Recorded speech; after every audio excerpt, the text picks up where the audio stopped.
I can no longer sit back and allow communist infiltration, communist indoctrination, communist subversion, and the international communist conspiracy to sap and impurify all of our precious bodily fluids. So you guys must taste it even more, eh? You war mustering for it. Gentlemen, you can't fight in here. This is the war room. What is going on here? I demand an explanation. This clumsy fool tried to plant that ridiculous camera on me. Well, then, as you say, we're both coming through fine. Good. Well, it's good that you're fine, then, and I'm fine. I agree with you. It's great to be fine. Now then, Dmitri, you know how we've always talked about the possibility of something going wrong with the bomb. The bomb, Dmitri. The hydrogen bomb. Well, now, what happened is, one of our base commanders, he had a sort of, well, he went a little funny in the head. You know, just a little funny. And he went and did a silly thing. Well, I'll tell you what he did. He ordered his planes to attack your country.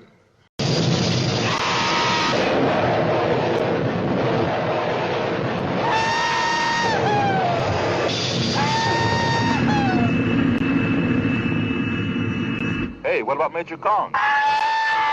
But surely you can disarm it somehow? No, it is designed to explode if any attempt is ever made to untrigger it. Automatically? It's an obvious commie trick, Mr. President. We're wasting valuable time. Look at the big boy. They're getting ready to clobber us. Bold curiosity for the adventure ahead. Ha!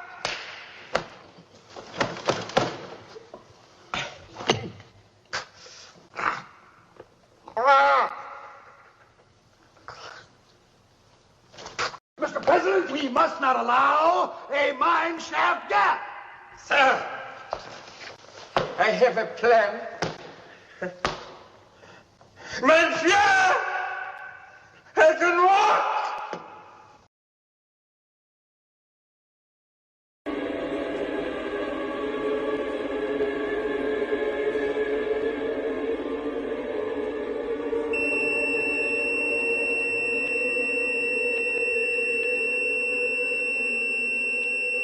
That's a very nice rendering, Dave. I think you've improved a great deal. Can you hold it a bit closer? Sure. That's Dr. Hunter, isn't it? Mm-hmm. I don't think he can hear us. Rotate the pod, please, Hal. Yeah, I'm sure we're okay. Look, Dave, I can't put my finger on it, but I sense something strange about him. Still, I can't think of a good reason not to put back the... I know that you and Frank were planning to disconnect me, and I'm afraid that's something I cannot allow to happen. Where the hell did you get that idea, Hal? I could see your lips move. Hal, I won't argue with you anymore. Open the doors. Daisy, Daisy, give me your answer, do.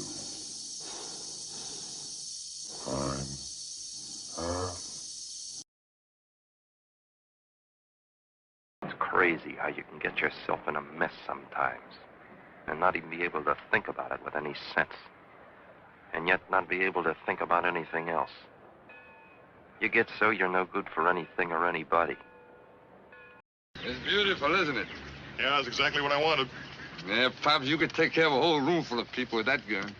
Maybe not kill them all, but then they wouldn't be good for anything afterwards. I know you'd take care of it for me, Nicky. Say, how long you had this place? Almost a year. Yeah, it's picturesque enough, but there can't be much profit in it. There isn't. But then there isn't much trouble either. What are you thinking about? A job. Your kind of a job with a rifle. What kind of money, Pops? 5,000. What do I have to kill? A horse. A horse? A four-legged horse. And for that I get 5,000. Well, for that and... I figured that'd be a gimmick. Well, a gimmick isn't as tough as you may think. You shoot the horse, and if by any chance anything goes wrong, you don't squawk. And all I got to do is bump over a horse. Well, it's a special kind of a horse, Nick. Well? For certain reasons, including your own protection in case anything happens, I'm not going to give you the whole story. Just your part of it. Get your hands up, all of you. Now, one move out of any one of you, and I'm going to start firing. You, fill that bag up just as fast as you know how. You, take that gun out of the holster. Be awful careful how you do it. Now drop it. Kick it over here. All right, turn around and face the wall. All right, now the money in the safe. Voila! My yellow roses, my daughter. Darling, turn that down, please. I can offer you a comfortable home, a sunny garden, a congenial atmosphere. Are you Quilty? No, I'm Spartacus. You come to free the slaves or something? Are you Quilty? Yeah, I'm Quilty. Yeah, sure.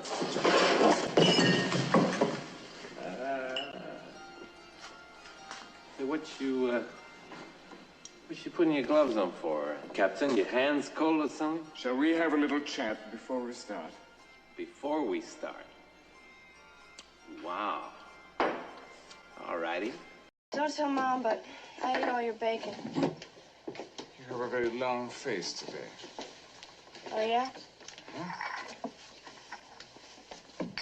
What were you writing? I was writing a poem. Mm-hmm.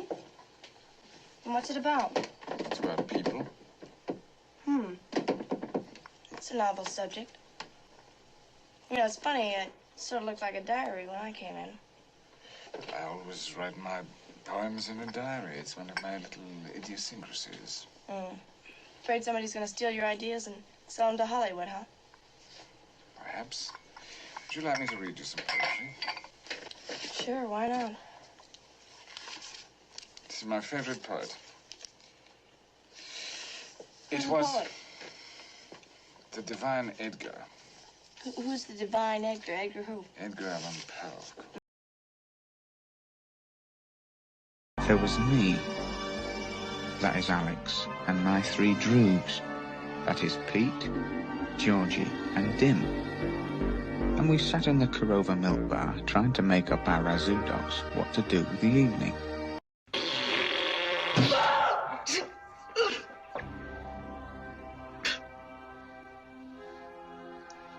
What did you do that for? For being a bastard with no manners. Not a duke of an idea how to comport yourself public-wise, oh my brother. I don't like you should do what you've done. And I'm not your brother no more and wouldn't want to be. I'm singing in the road, just singing in the road.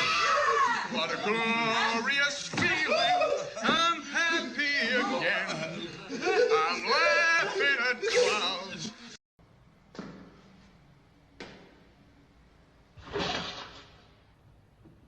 Let's get things nice and sparkling clear.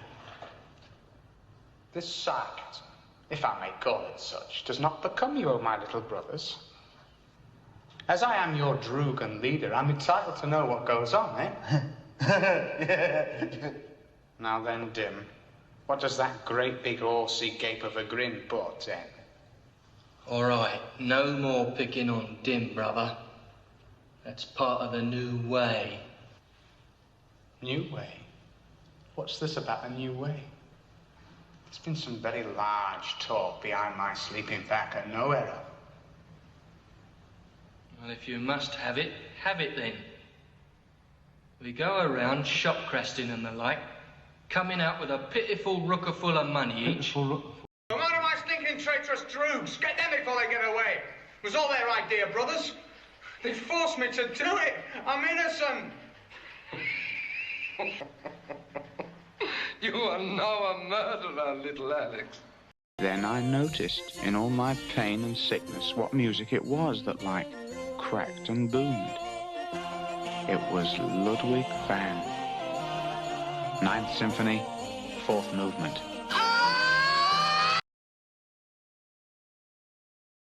Before I turn you over to Bill, there's one other thing I think we should talk about.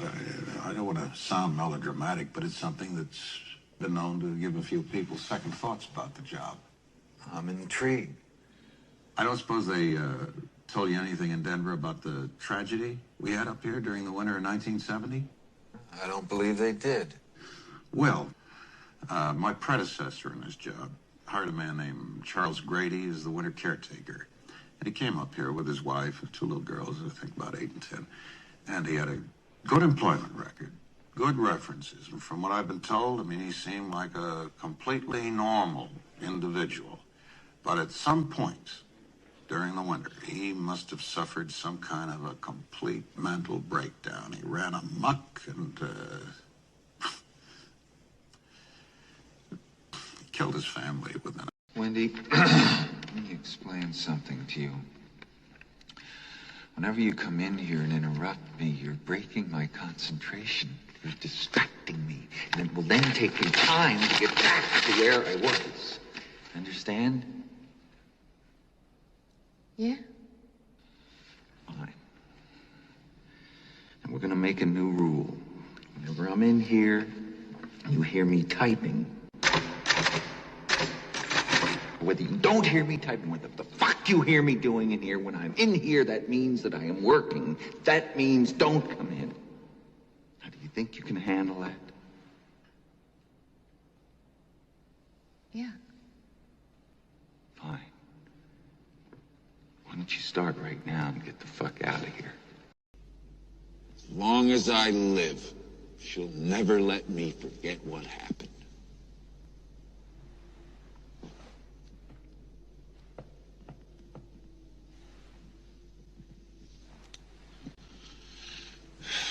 I did hurt him once, okay? It was an accident. Completely unintentional. Could have happened to anybody. And it was 3 goddamn years ago. The little fucker had thrown all my papers all over the floor. All I tried to do was pull them up. A momentary loss of muscular coordination. Few extra foot-pounds of energy per second. Mr. Grady, you were the caretaker here.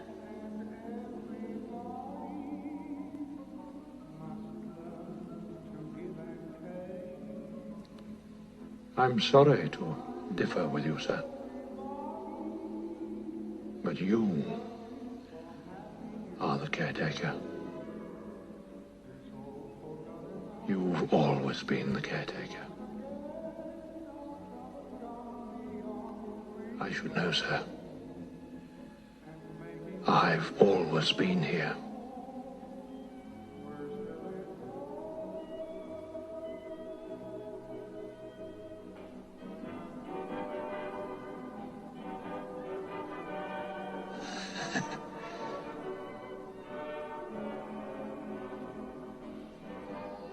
Ever thought about my responsibilities?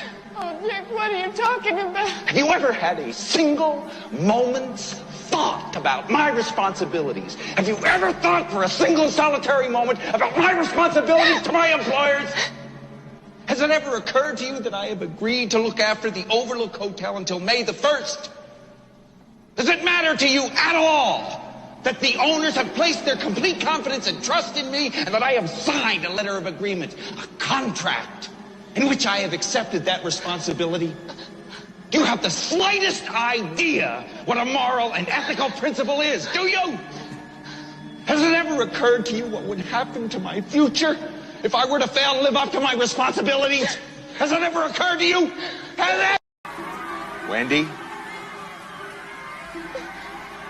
I'm gonna go now. Wendy? Yes. You've got a big surprise coming to you. You're not going anywhere. Go check out the snowcat in the radio and you'll see what I mean.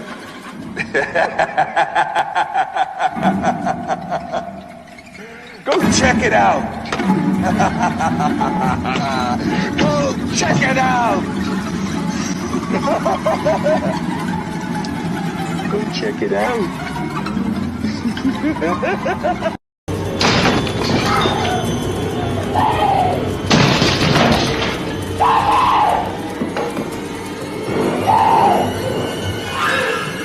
Here's Johnny.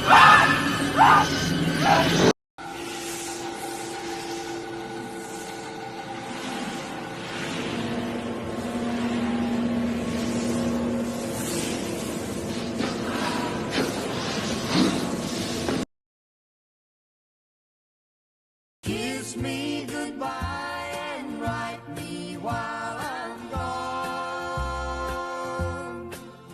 Goodbye, my sweetheart. Hello, Vietnam.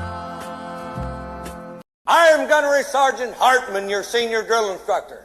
From now on, you will speak only when spoken to.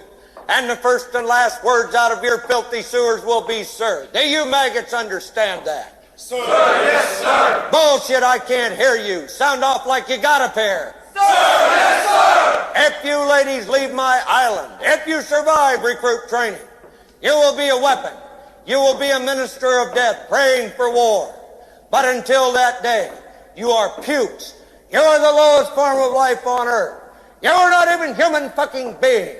You are nothing but unorganized, grabastic pieces of amphibian shit. Because I am hard, you will not like me. But the more you hate me, the more you will learn.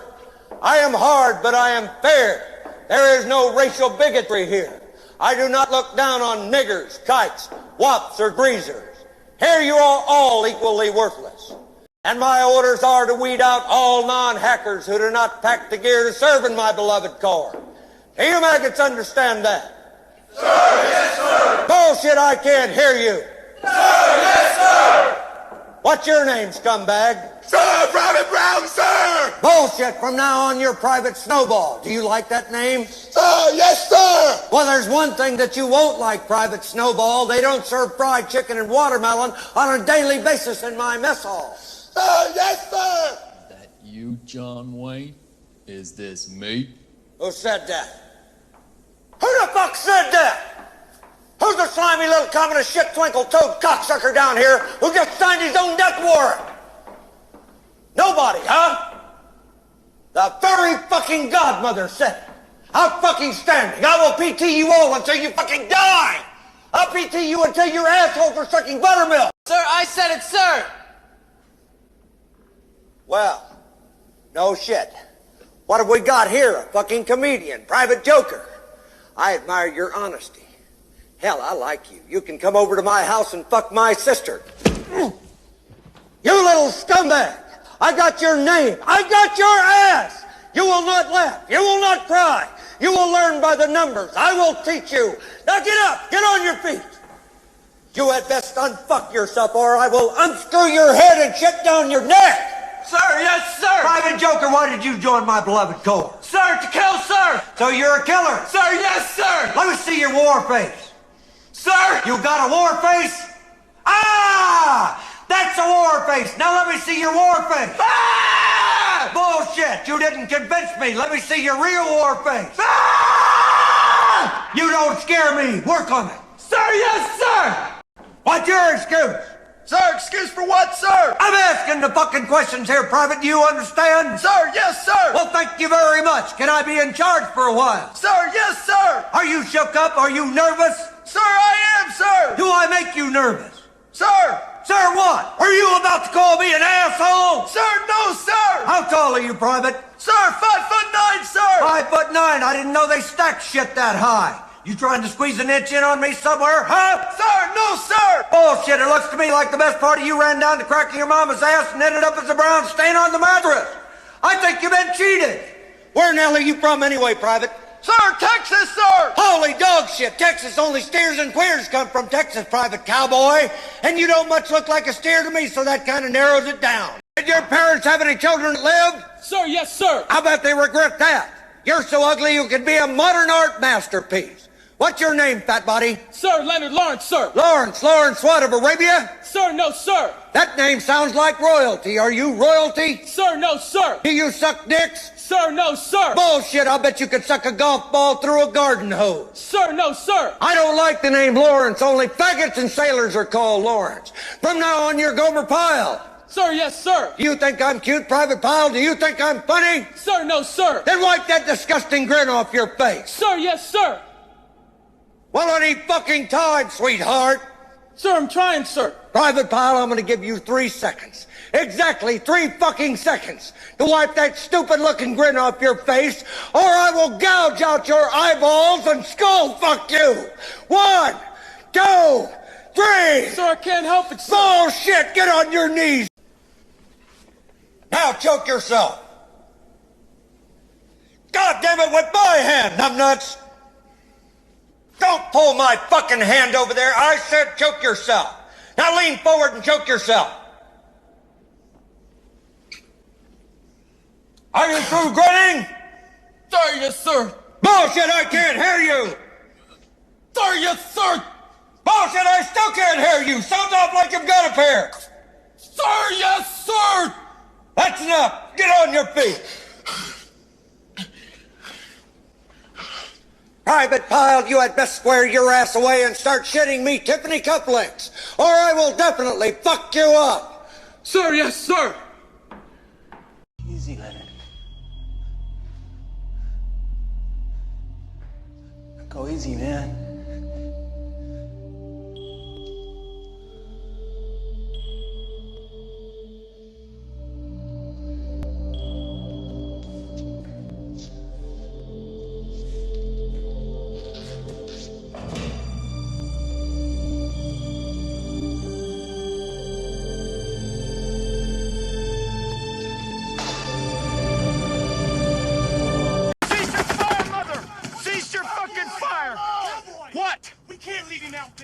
We're not leaving him. We'll get him when the tank comes up. He's hit 3 fucking times. He can't wait that long. I've seen this before. That sniper's just trying to suck us in one at a time.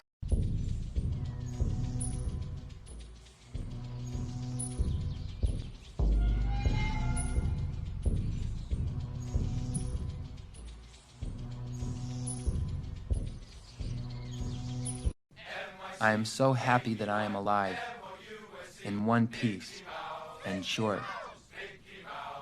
I'm in a world of shit, yes, but I am alive, and I am not afraid. My name is Sandor Savos.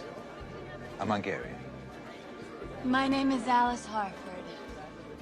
I'm American. Delighted to meet you, Alice. Did you ever read the Latin poet Ovid on the art of love? Didn't he wind up all by himself, crying his eyes out in some place with a very bad climate? But he also had a good time first. A very good time. Are you here with anyone tonight, Alice? With my husband. Oh, how sad.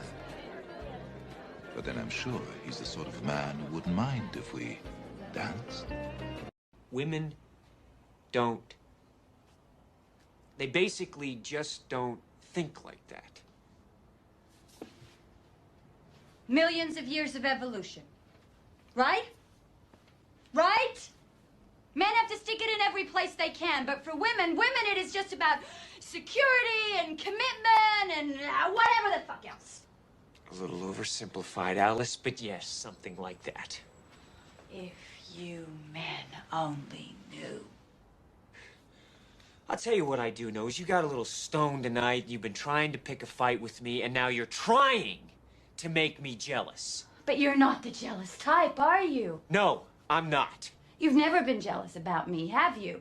No, I haven't. And why haven't you ever been jealous about me? Well, I don't know, Alice. Maybe because you're my wife. Maybe because you're the mother of my child. How can I help you? Can you please ring Mr. Nightingale's room for me? Nick Nightingale. I'm sorry, sir. Mr. Nightingale has already checked out. You checked out? Yes. Did he leave a forwarding address? No, I'm afraid not. No. When did he check out? About 5 o'clock this morning. 5 o'clock? Yes. It's pretty early checkout, isn't it? It is a little on the early side, yeah. Look, did you notice anything, I don't know, unusual about him when he left? Unusual? Hey, you're not 5-0, are you? No. No, I'm an old friend of his. Really?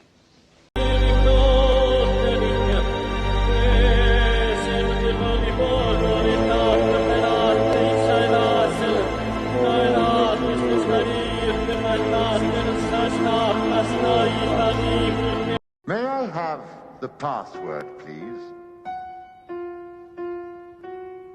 Fidelio. That's right, sir.